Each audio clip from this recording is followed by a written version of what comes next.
The fresh Classic Anniversary realms will bring in some new changes compared to how it were in original Classic 2019.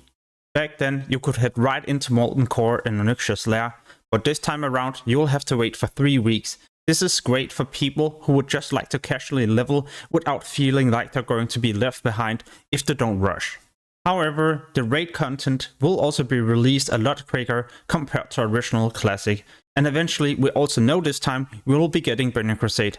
Back then it were only speculations, so for those of you that are looking forward to Burning Crusade, well, good news, you will only have to wait a year.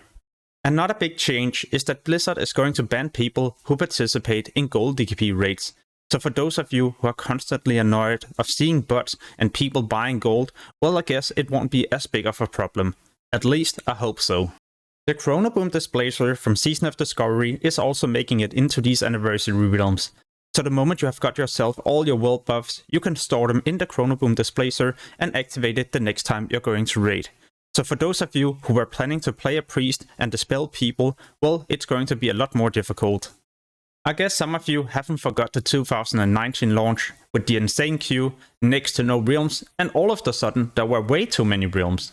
This time Blizzard has announced there are going to be 1 PvE, 1 PvP and 1 hardcore server.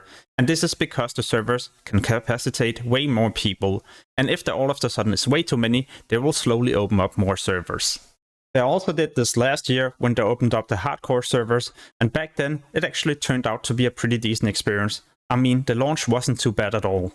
What I also like is that you can start your fresh character on this upcoming hardcore server, and if you end up dying, well then don't worry, you can then transfer your character to either the new PvP or the new PvE realm.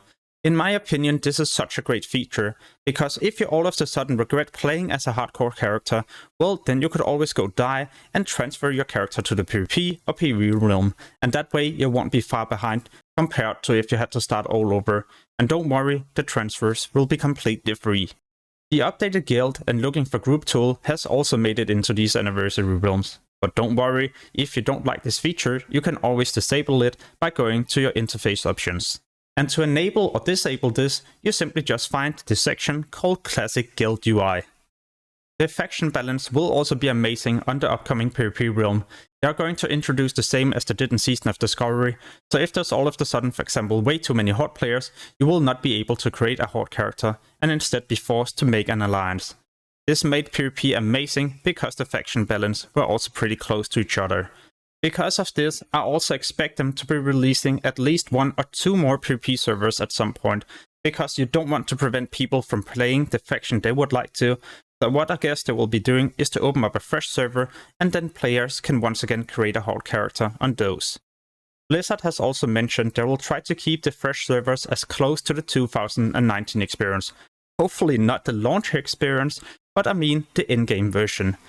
There is however also a couple of changes I would like to see, especially better servers for handling world PvP without too much lag.